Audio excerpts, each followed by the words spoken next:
You guys give me the best ideas for videos in your comments and in your questions. And so today I'm going to start a new series that I'm going to do twice a month called the Sunday Morning View Queue, where I answer all the best viewer questions.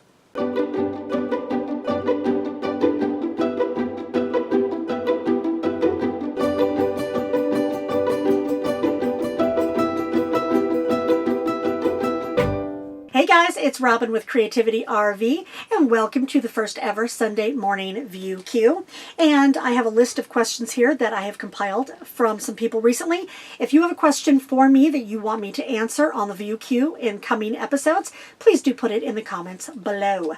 So, I can't see anything without my glasses. So here's the first question from Susie P, who said, "You and Doug are so cute. How do you make it work while you're on the road?" You know, I got this question while I was speaking after the RTR in the question section. And I have to say, I didn't think it was going to work. You may have seen the video I did on relationships on the road.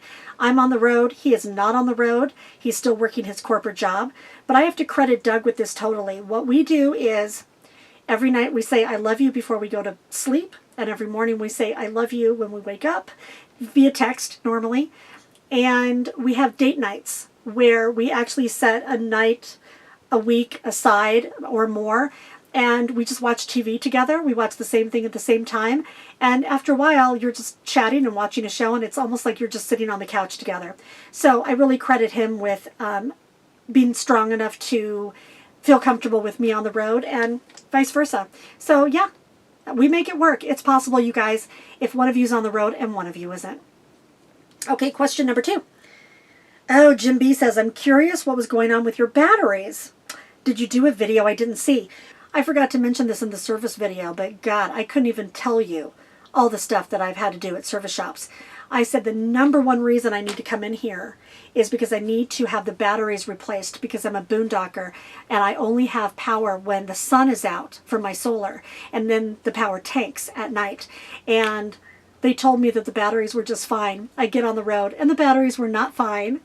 And I talked to the service manager for the company, not the local people, and he said, "No, I was there, and they were told to offer you new batteries, that they tested the batteries and they were low," and they didn't. Even in my paperwork when I left, it said the batteries were tested and they were fine. Oh, they said there was a loose cable. See, this is what happens when you go to shops. Sometimes they need to give you an answer, I find. So I believed him that there was a loose cable. I thought maybe it got loose when I was checking the water. And I got back on the road, and sure enough, the batteries had to be replaced. So I had them replaced at another shop that I was in while I was dealing with all the other stuff like the shower. I'll link that video below if you guys haven't seen that one. I give you a lot of good tips on how to understand your warranty and how they get paid and how that can help you maneuver through a service shop situation. Oh, TKY on Water says, and I get this one a lot, you guys, "How do you handle the trolls? If somebody said something mean to me, I'd curl up in a ball and die." You know, I did not handle the trolls in the beginning well. I'll tell you, I didn't expect to have 500 subscribers. Once you get to a certain point, if anyone wants to do YouTube, like when I hit about 3,000 subscribers, I did start getting some nasty comments. I mean, if I told you the 10 worst comments that I saw this week, you probably wouldn't believe me, or you probably want to go hunt them down like Doug does. But I remove those. I do remove them and I flag them. And in fact, one time I saw my subscribers were at one level and then they dropped 40 people in one night. And I thought, oh my God, what did I do? Did I say something? I must have, really turned some people off. A couple days later, I got an email from YouTube that said, "You may have seen your subscribers drop. This happened because of one of two reasons. Either you were paying a third-party vendor for subscribers," which I didn't even know was possible, so that wasn't it, or they were scrubbed out of YouTube and their accounts were turned off because their comments violated YouTube's code of conduct. Now, I'm sure that they just open up a new account and go on saying the things that they say.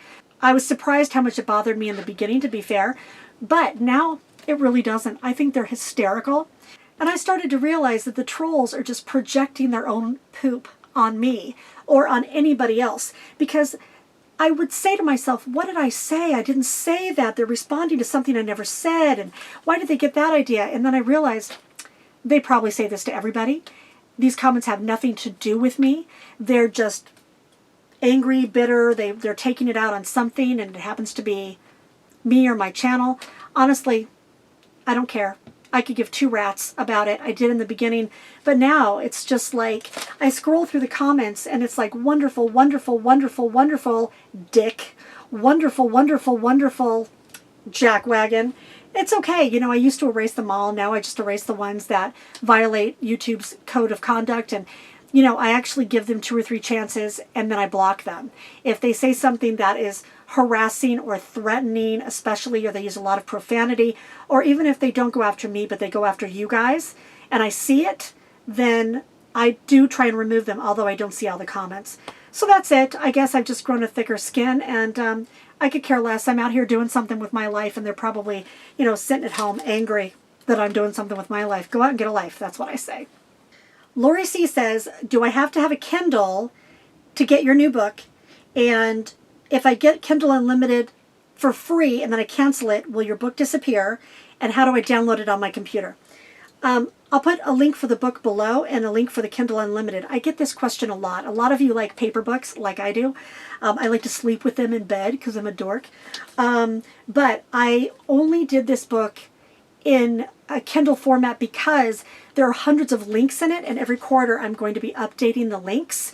So it's a living resource guide, and I couldn't do that in a paper book, and that's why it's just in Kindle.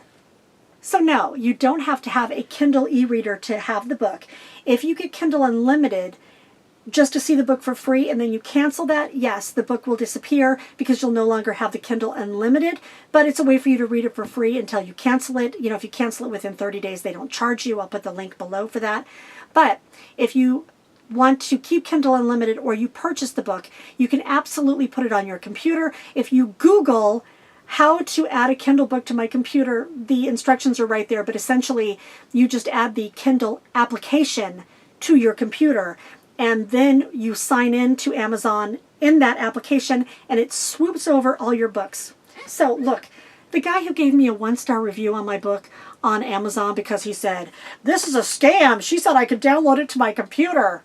BS or something. I'm like, dude, Google it because you can. It's okay. You could put it on your computer.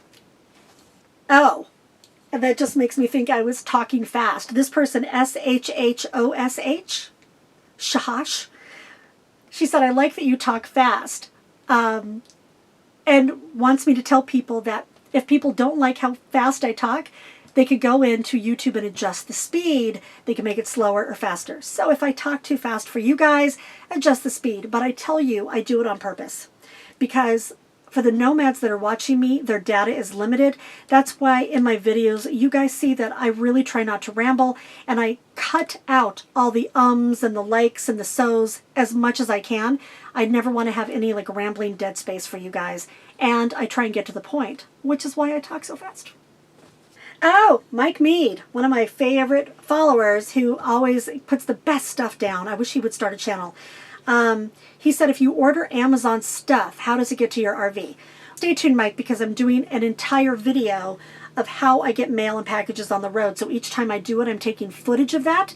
And one of the pieces that I just filmed the other day was Amazon Locker.